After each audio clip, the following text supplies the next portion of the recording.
ইতিমধ্যে আপনারা অনেকে লক্ষ্য করেছেন যে যারা আমার দর্শক ২০২৬ সালের জুলাই মাস নিয়ে এবং আগস্ট মাস নিয়ে আমি গত ৩-৪ মাস ধরে বা আরও আগে গত ৬ মাস ধরে যে সকল কথাবার্তা বলে আসছি, জুলাই মাস চলে গেছে, আমার পুরনো ভিডিওগুলো দেখেন, অলমোস্ট দেখবেন যে একেবারে 99% সেই কথাগুলো মিলে গেছে।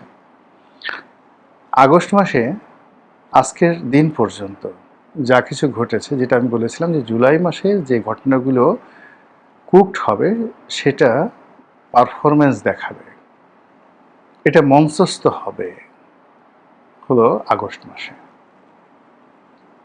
তো আর একটা ভিডিও করবো এই আগস্ট মাসের যা কিছু হচ্ছে সেটার প্র্যাকটিক্যাল অবস্থাগুলো নিয়ে। আজকে আমি যখন এই ভিডিওটি করছি তখন সাভারে একটি বাড়িতে বোমা সদৃশ্য একটি বস্তু উদ্ধার করা হয়েছে এবং জঙ্গি সন্দেহে বেশ কয়েকজনকে সেখানে ঘেরাও করে রাখা হয়েছে। অন্যদিকে বরিশাল জজ কোর্টে বোমা হামলা হয়েছে। এরকম অসংখ্য ঘটনা সারা বাংলাদেশে ঘটছে এই আগস্ট মাসে। এর প্রেক্ষিতে সেপ্টেম্বর মাসে কি হবে, অর্থাৎ জুলাই মাসে যে ঘটনাগুলো ঘটলো সেটা পূর্ণমাত্রায়, মানে জুলাই মাসের প্রস্তুতিগুলো পূর্ণমাত্রায় পারফরমেন্স দেখানোর চেষ্টা করা হবে আগস্ট মাসে। আর আগস্ট মাসে যে ঘটনাগুলো ঘটবে এটার ফলাফল আমরা পেয়ে যাব সেপ্টেম্বর মাসে, বড়জোর অক্টোবর মাসে একদম ফাইনাল।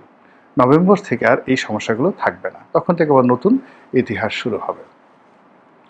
তো সেই দিক থেকে এই যে সেপ্টেম্বর মাসটি আমাদের জন্য ইতিহাসের একটি ক্রান্তিকাল, ইতিহাসের একটি ট্রায়াঙ্গেল এবং ইতিহাসের যেটিকে বলা হয় যুগ সন্ধিক্ষণ। ইতিবাচক ধরতে পারেন, নেতিবাচক ধরতে পারেন, এটা এই সেপ্টেম্বর মাসে ঘটে যাবে। কিন্তু আমাদের জন্য সেটা শুভ ফল বয়ে আনবে না, যাকে বলা হয় নেতিবাচক ফল বয়ে নিয়ে আসবে, সেটা মহান আল্লাহ রাব্বুল আলামিন জানে। কিন্তু সারা দুনিয়ায় যারা জ্যোতির্বিজ্ঞান চর্চা করেন, ইতিহাস চর্চা করেন, তাদের কাছে এই মাসটিকে বলা হয় ব্ল্যাক সেপ্টেম্বর। অন্য কোনো মাসকে কিন্তু, যেমন ব্ল্যাক আগস্ট, আমাদের দেশে শোকাবহ আগস্ট মাস বলা হয়, এটা আওয়ামী লীগের লোকজন বলে। কিন্তু আগস্ট মাসকে কেউ কখনো ব্ল্যাক আগস্ট বলে না, ব্ল্যাক ডিসেম্বর বলে না, ব্ল্যাক ফেব্রুয়ারি বলে না।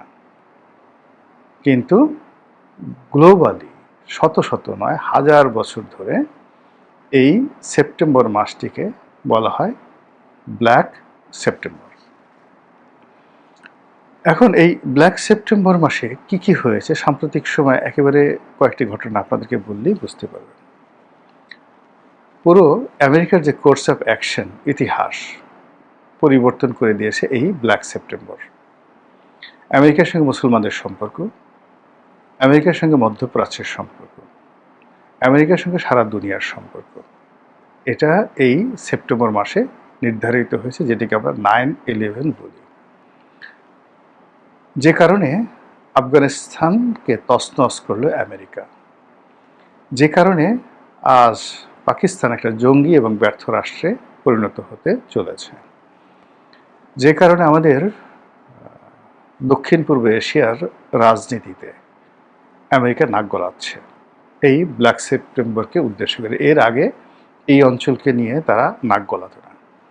তারা এখন মনে করছে যে বাংলাদেশ, ভারত, পাকিস্তান, তারপর আফগানিস্তান, এই অঞ্চলগুলোতে ইনক্লুডিং চীনের উইঘর এবং আফগান সীমান্তের সাথে সম্পৃক্ত ইরান এবং রাশিয়ার এই যে এখন যে সিআইএস কান্ট্রিগুলো, আগে যেটা সোভিয়েত ইউনিয়নের ছিল, উজবেকিস্তান, কিরগিজস্তান, তুর্কমেনিস্তান, এই মুসলমান প্রধান যে অঞ্চলগুলো রয়েছে, এই পুরো অঞ্চল সম্পর্কে আমেরিকা এবং ইউরোপের যে আজকের দৃষ্টিভঙ্গি, এটি শুরু হয়েছিল ব্ল্যাক সেপ্টেম্বরকে কেন্দ্র করে।